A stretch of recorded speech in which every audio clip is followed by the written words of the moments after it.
Hi, I'm Ayla of Transcending Trims, and this is It's More Than a Haircut. Real talk from behind the chair, unfiltered stories, deep reflections, and the raw truth about life in the beauty industry. Let's explore the emotional side of making others feel beautiful while learning how to hold on to our own confidence too. Season 2, Episode 14, my most empowering client moment and why it changed everything. One client, one quiet cry in my chair, a moment of truth, healing, and why this work is so much more than hair. Trigger warning, this episode contains discussion of pregnancy loss, emotional vulnerability, and mental health that may be sensitive for some listeners. If that feels tender for you right now, feel free to skip or come back when you're ready. Please take care of yourself and listen discretion. Hi, beautiful soul. There was a time, not that long ago, when I thought about giving it all up. Salon, scissors, the years that I'd poured into my craft. Guests were leaving. Some because of my price increase. Some because of my sensuality, my boldness, and my refusal to stay small.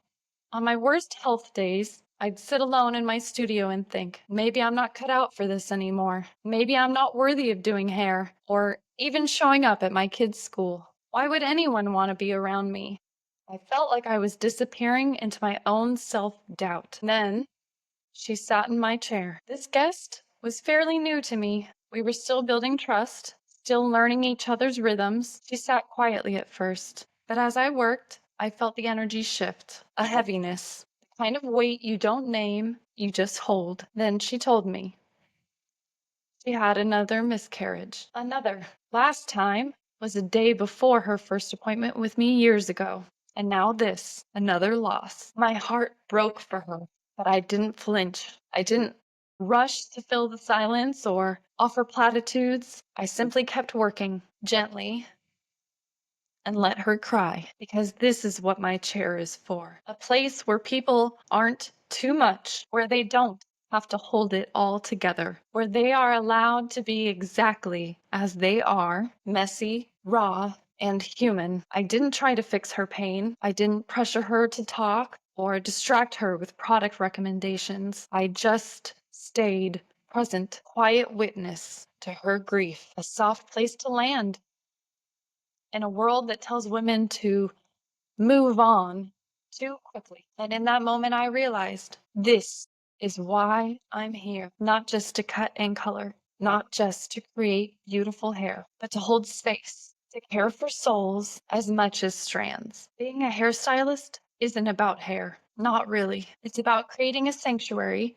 where people can exhale, a space where no one's judged for their tears, their laughter, their silence. It's about seeing people, not as appointments or sales opportunities, but as whole, complex beings. And later, she told me how powerful that visit was to her. And I told her how powerful that moment had been for me. How on the day that she sat in my chair, I was quietly wrestling with my own feelings of unworthiness, wondering if I still had a place in this industry, in this community, in this life that I'd built. And she said, "You made me feel cared for." But what she didn't realize is that she made me feel worthy.